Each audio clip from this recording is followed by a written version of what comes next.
Durante siglos se creyó que muchas historias de la Biblia eran solo símbolos, relatos exagerados, mitos creados para transmitir ideas espirituales. Pero hay un problema con esa teoría. Algunos de los objetos mencionados en la Biblia no desaparecieron, no se perdieron con el tiempo, no quedaron solo en palabras. Algunos aún existen y su origen sigue siendo uno de los mayores misterios de la historia. Estos objetos han sido estudiados por científicos, historiadores y expertos de todo el mundo. Y aún así, nadie ha podido dar una explicación definitiva.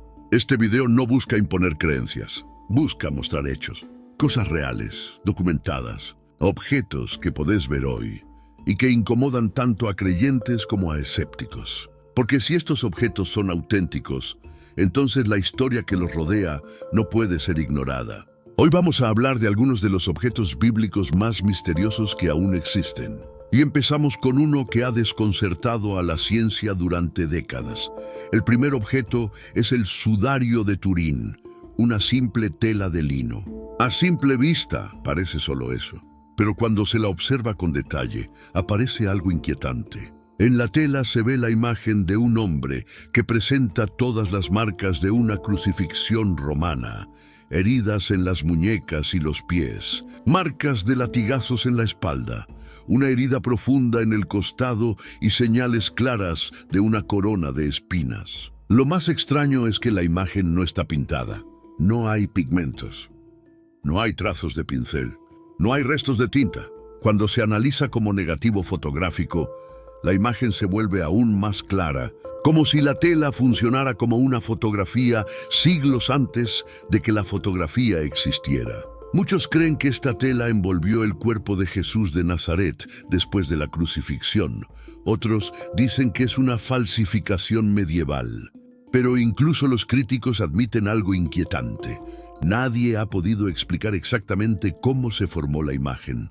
La tela ha sido sometida a estudios químicos, médicos y forenses. El cuerpo que dejó su marca en el sudario corresponde al de un hombre real, que sufrió exactamente el tipo de ejecución que describen los evangelios. Y aún así, el mecanismo que produjo la imagen sigue siendo desconocido.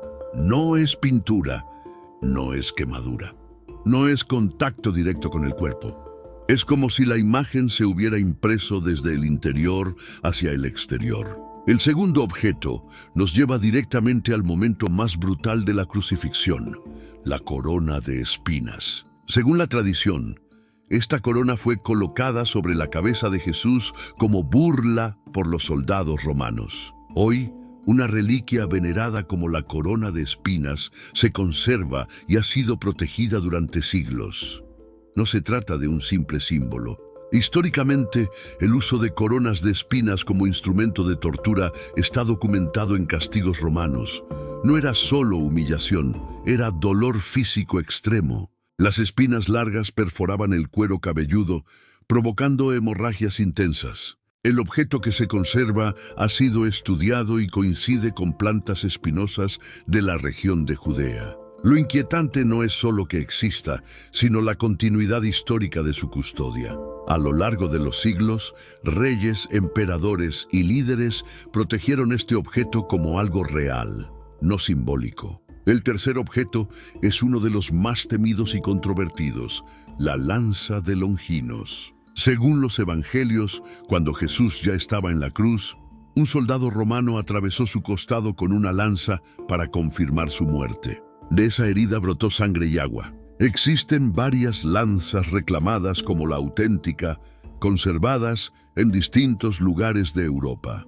Lo inquietante es que algunas de ellas tienen registros históricos que se remontan a siglos muy tempranos. Este objeto fue asociado durante siglos con poder, conquistas y destino. Se decía que quien poseyera la lanza tendría autoridad, pero también pagaría un precio. Historiadores documentaron que grandes figuras de la historia buscaron poseerla, convencidos de que no era una simple reliquia, sino algo más. Estos objetos no prueban la fe, pero tampoco pueden ser descartados fácilmente. Existen, están ahí, se pueden estudiar, se pueden tocar. Y siguen planteando la misma pregunta incómoda: si todo esto fuera solo un mito, ¿por qué aún tenemos estos objetos? ¿Por qué la historia no ha podido borrarlos? Y esto es solo el comienzo.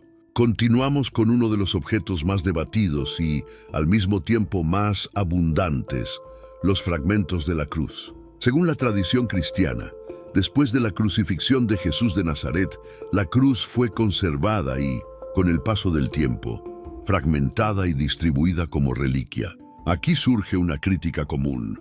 Se suele decir que hay demasiados fragmentos como para que todos sean reales. Sin embargo, cuando los historiadores analizan los registros, descubren algo curioso.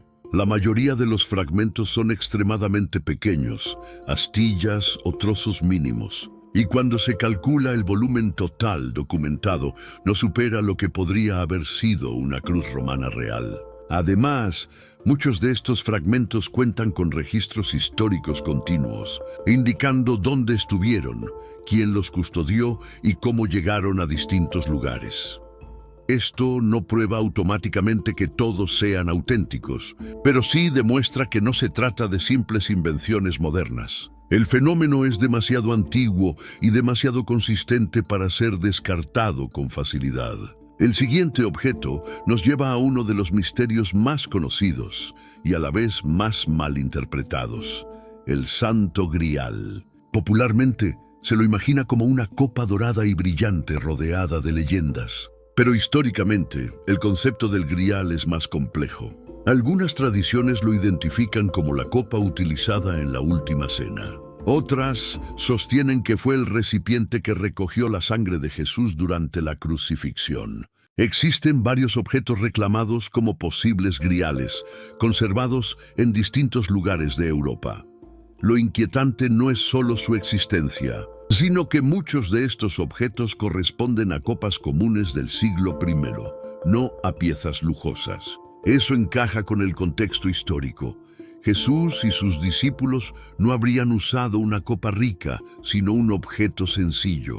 El misterio del Grial no radica en su apariencia, sino en la persistencia de la tradición a lo largo de siglos, incluso cuando no ofrecía beneficios políticos ni económicos claros. Ahora entramos en un terreno aún más sólido desde el punto de vista histórico: los manuscritos antiguos. Durante mucho tiempo se afirmó que los textos bíblicos habían sido modificados incontables veces y que no se parecían en nada a los originales. Pero el descubrimiento de manuscritos antiguos cambió esa narrativa. Manuscritos como los del Mar Muerto demostraron que textos bíblicos copiados siglos antes coinciden de manera sorprendente con las versiones actuales. No son idénticos letra por letra, pero el contenido esencial permanece intacto. Esto incomoda a muchos, porque demuestra que los relatos no fueron alterados arbitrariamente con el tiempo. Son textos que sobrevivieron persecuciones, exilios y destrucciones, y aún así mantuvieron su núcleo intacto. Otro objeto menos conocido, pero profundamente perturbador, son los clavos de la crucifixión. Según la tradición, algunos de estos clavos fueron recuperados y conservados. Existen varios clavos reclamados como auténticos, algunos con registros históricos antiguos. Más allá de si todos son reales o no, lo inquietante es que la crucifixión romana utilizaba clavos exactamente del tipo descrito en los evangelios: largos, cuadrados y diseñados para atravesar hueso y madera. No eran símbolos, eran instrumentos reales de ejecución. Y algunos de esos objetos aún existen, conservados como testigos silenciosos de un método de muerte brutal. Al observar todos estos objetos en conjunto, surge una pregunta inevitable. No estamos hablando de un solo artefacto aislado, sino de una red de evidencias físicas, textos antiguos y tradiciones continuas. Ninguno de estos objetos obliga a creer, pero todos obligan a pensar. La historia puede debatirlos, analizarlos y cuestionarlos, pero no puede simplemente ignorarlos, porque siguen ahí, existiendo, resistiendo el paso del tiempo. y planteando la misma pregunta que ha inquietado a generaciones enteras: si estos objetos sobrevivieron, ¿qué más de esta historia es real? Y todavía queda una última parte que une todo esto en una sola reflexión final. A lo largo de este video vimos objetos reales, telas, fragmentos, manuscritos, reliquias y testimonios que han sobrevivido siglos de guerras, incendios y persecuciones. No hablamos de ideas abstractas, hablamos de cosas físicas que aún existen y que siguen siendo estudiadas por historiadores y científicos. Estos objetos no obligan a creer, pero tampoco permiten ignorar la historia con facilidad. Plantean una pregunta incómoda: si todo esto fuera solo un mito, ¿por qué quedó tanto rastro? La historia de Jesús de Nazaret no desapareció con su muerte. Intentaron silenciarla, intentaron borrar sus huellas, y aún así, 2000 años después, seguimos hablando de ella. No por tradición, no por costumbre, sino porque hay evidencias que siguen ahí, resistiendo el paso del tiempo. Algunas se pueden ver, otras se pueden tocar, otras se pueden leer, y todas apuntan a una misma realidad. Esta historia marcó al mundo de una forma que ninguna otra logró. Creer o no creer es una decisión personal. Pero lo que la historia nos muestra es que estos objetos existieron, circularon, fueron protegidos y estudiados. Y que incluso hoy, con toda la tecnología moderna, no hay respuestas definitivas para muchos de ellos. Eso es lo que hace que estos misterios sigan vivos. No porque la fe los mantenga, sino porque la historia no pudo enterrarlos. Si este video te hizo pensar, cuestionar o ver estos relatos desde otra perspectiva, te invito a apoyar el canal. Deja tu like, porque ayuda muchísimo a que este contenido llegue a más personas. Suscríbete si querés seguir explorando misterios bíblicos, historia prohibida y relatos que la historia no puede explicar. Y en los comentarios decime qué objeto te impactó más y por qué. Leo todos los mensajes y me encanta debatir con respeto. Gracias por quedarte hasta el final. Nos vemos en el próximo video.